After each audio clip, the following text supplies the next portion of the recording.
होली की आप सभी को ढेरों शुभकामनाएं। आप ये सोच रहे होंगे कि मैं इतने दिनों बाद क्यों आई हूँ, मैं इतनी दिन कहाँ थी। अगर आप ये जानना चाहते हैं तो प्लीज़ आगे तक ज़रूर देखिएगा। और अगर आप होली के ऊपर ही डायरेक्टली जंप करना चाहते हैं तो आप इस टाइम स्टैम्प पे जा सकते हैं। तो मैं इतने दिन कहाँ थी। जैसा कि आप जानते हैं कि मैंने अपनी आईटी की जॉब दोबारा से ले ली है। उसके बाद लाइफ बहुत बिजी हो गई और चीज़ें हो नहीं पाई, मैं मैनेज कर नहीं पाई। पर अब मैंने सोच लिया है कि नहीं, मैं वापस आऊँगी। मुझे कहीं ना कहीं ये लगता था कि शायद जो ये ग्रीन या सस्टेनेबल लिविंग है इसके ऊपर लोगों का ज़्यादा इंटरेस्ट नहीं है।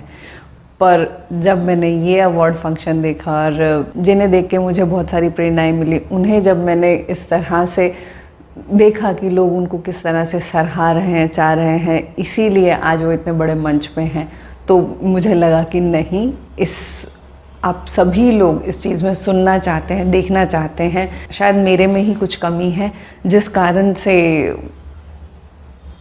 व्यूज़ उतने नहीं आ रहे हैं या फिर उतना एक्सपोजर नहीं मिल रहा है। इन्हीं से प्रेरित होकर मैं वापस अब आई हूँ और आशा करती हूँ कि इस बार मैं बहुत अच्छी चीज़ें ला सकूँ, क्योंकि इस समय मैं लाइफ के बहुत ही टीडियस जगह पे हूँ, जहाँ पे आपको एक 10 आवर्स और मिनिमम 8-9 घंटे तो जाते ही हैं और ड्रिलिंग की मशीन भी झेलनी पड़ती है। तो आप मुझे ज़रूर बताइएगा कि आप किस तरह का कंटेंट देखना चाहते हैं। और मुझे सबसे बड़ा जो फेवर चाहिए, अगर आप में से कोई आगे आए मेरी वीडियोस को एडिट करने के लिए, मुझे एक वीडियो एडिटर चाहिए जो मुझे हेल्प कर सके मेरी वीडियो एडिटिंग में। तो अगर आप में से कोई इंटरेस्टेड है तो प्लीज़ नीचे कमेंट में ज़रूर लिखिएगा।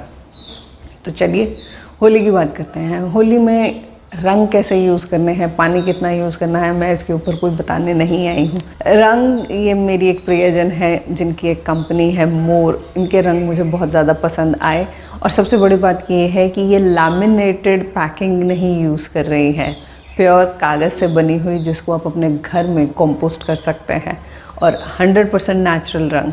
इनका कॉन्टैक्ट डिटेल्स यहाँ पे आप स्क्रीन पे देख सकते हैं, अगर आप चाहें तो ले सकते हैं। जो मुझे सबसे ज़्यादा चीज़ इस बार परेशान की कि होली पे हम इस तरह की वाइट टी शर्ट ख़ास तौर पे पहनते हैं और सिर्फ एक ही बार पहन के फेंक देते हैं, उसको हम लोग प्लीज़ अवॉइड करें। मैं आज आपको 3 कारण दूंगी। आपका कारण कोई भी हो सकता है। पहला कारण स्पिरिचुअल। बहुत सारे लोग इस तरह के जिनके ऊपर राधे राधे या जय श्री कृष्णा या उनकी छवि बनी हुई होती है, इस तरह की टी शर्ट्स को लेते हैं और होली में खेलते हैं।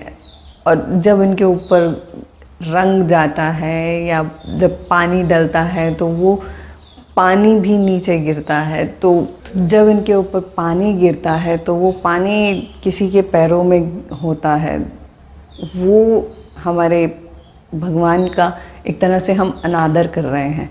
तो प्लीज़ इस तरह के मत पहनिए। तो आप कहेंगे कि हाँ, हम लोग इस तरह के तो पहन सकते हैं जिसके ऊपर हैप्पी होली या दूसरी तरह की चीज़ें लिखी हुई होती हैं, वो तो यूज़ कर सकते हैं, बिल्कुल। पर एक छोटा सा कारण है, होली पे हम लोग 2 बाल्टी पानी खर्च करने में बहुत हमें दिक्कत होती है कि हाय पानी कितना वेस्ट हो गया। लेकिन आपकी ये टी शर्ट को बनाने के लिए कितना पानी वेस्ट हुआ? तकरीबन 8,000 लीटर। 8,000 लीटर कितना? आप एक बाल्टी ने ही 400 बाल्टियाँ पानी सिर्फ बहा देते हैं। क्यों? क्योंकि हमें वो एक white, pure white T shirt पहननी होती है। 4 बाल्टी अगर पानी बर्बाद कर दो तो वो बर्बादी होती है, लेकिन 400 बाल्टी अगर बर्बाद कर दो तो वो बर्बादी नहीं होती है। अजीब कैलकुलेशन है इनकी। अगर आपको ये लगता है कि मुझे इन सब चीज़ों से कोई लेना देना नहीं है, पर आपकी प्योरिटी हेल्थ तो है, तो हेल्थ पर्सपेक्टिव से बात करते हैं। जैसा कि आप जानते हैं कि पानी कम हो रहा है, पीने लायक पानी कम हो रहा है। तो अगर आपको ये कारण पसंद है तो प्लीज़।